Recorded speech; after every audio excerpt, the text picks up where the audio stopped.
Cheaters never prosper, unless they have the right codes, and then they prosper a lot.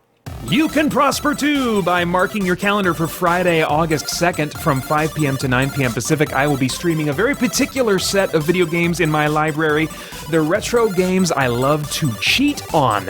Those special games from my past that I really enjoyed but would never have played without invincibility, infinite time, infinite health, or infinite lives. Sure, you can get good, but I'd rather, have fun. I mean, these are video games we're talking about, right? You can come and watch me stay bad on Friday, August 2nd from 5 p.m. to 9 p.m. Pacific at youtube.com/christiangeekcentral.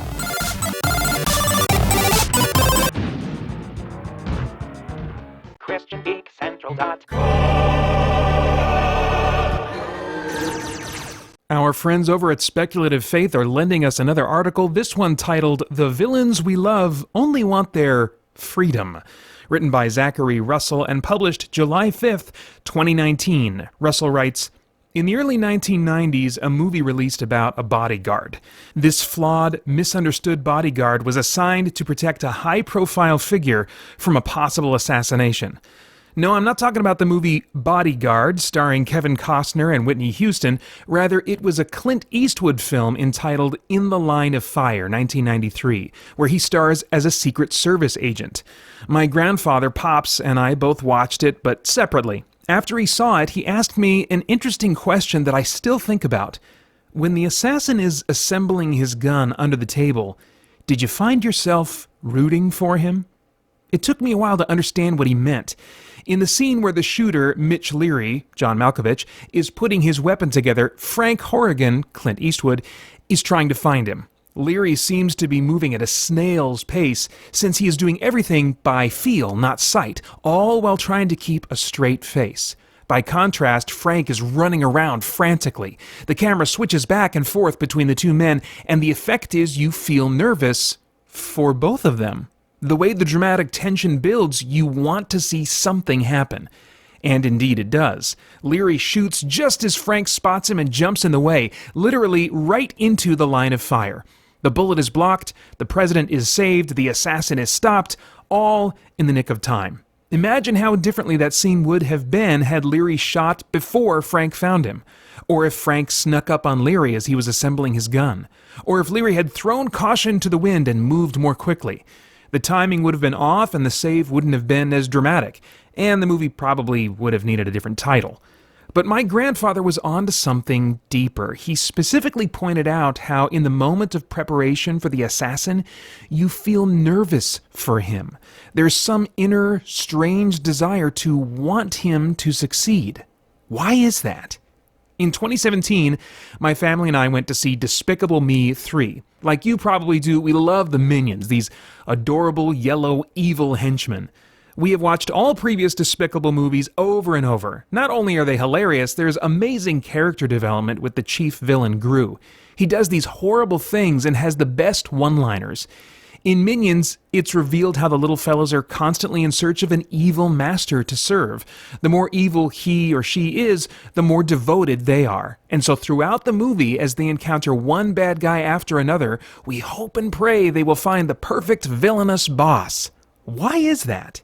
Minions promoted an idea that we first saw in the second trailer. Villains are cool. The three traveling minions are headed to VillainCon, the biggest gathering of criminals anywhere. In a scene that my kids love to mimic, one of them, Bob, is asked, "Any evil talents?" His response is adorable. They and other characters walk around starstruck as they encounter the world's baddest bad guys. There's a glamour about the event, a fascination with the arch-enemies of good, and we get swept up right in the excitement. Pops was onto something. Now, I've studied screenwriting, and there's a lot to be said about how certain plot devices can guide our emotions in a certain direction. However, I think there's more to this phenomenon than just dramatic suspense, or likable characters, or clever dialogue. Yes, the villain has to be well written on some level, but there's part of us that wants the bad guy to succeed, and it's less to do with having a more interesting plotline and more to do with something inside of us. We root for the bad guy because we are the bad guy. Of course, you're probably not a presidential assassin, or an evil overlord, or a fearsome dinosaur, and neither am I. But when you and I look in the mirror, if we're honest, we see things we don't like. And I don't mean blemishes or a bad hair day. There's a brokenness, a bent towards something besides heroism. Because let's be honest, we like Superman, but we really like Lex Luthor. We emulate Luke Skywalker, but we love to imitate Darth Vader. We like these villains because they embody a type of freedom we long for. A freedom to be your own boss, and everyone else's. A freedom to get what you want, how you want, when you want. Whatever anyone else wants. Movie villains give us a peek into what our lives could look like if we gave into certain desires, executed particular plans, acted out specific thoughts, ideas that we would never speak aloud. We cheer for them because we love to imagine ourselves as one of them. We feel empathy for them because we know deep down we're not that different from them. Sure, we'll never pull a trigger or steal the moon or take over the galaxy, but we won't judge those who do. And there's an inherent attraction we have towards other lesser evil activities, even if they just stay in our imagination. There have been numerous times in my life, often in traffic, when I've contemplated certain less than fully legal responses to someone nearby. In high school, I knew a guy who was part of a sophisticated shoplifting racket at an electronics store, and it was a seductive thing to daydream about. I've even had delusions of certain vigilante activities, doing something bad for the greater good. Have you also felt your mind wander down one or more of these paths? Do you find yourself to have an unusual affinity for movie villains or even regular old criminals we see on TV? What do you think this means about human nature?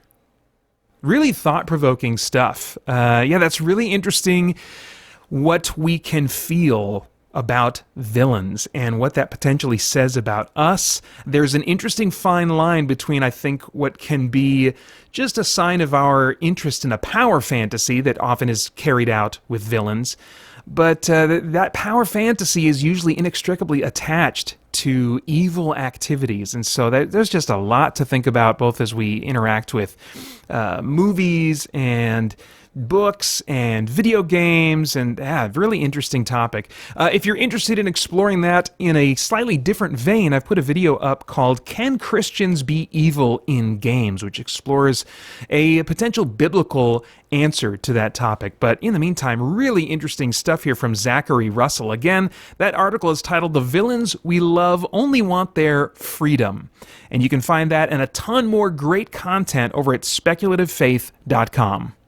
I've created some new tiers for our Patreon. On top of many of our original perks, I've added Discord live events, spoiler chat videos, and more. You can get all the info at patreon.com/spiritbladeproductions.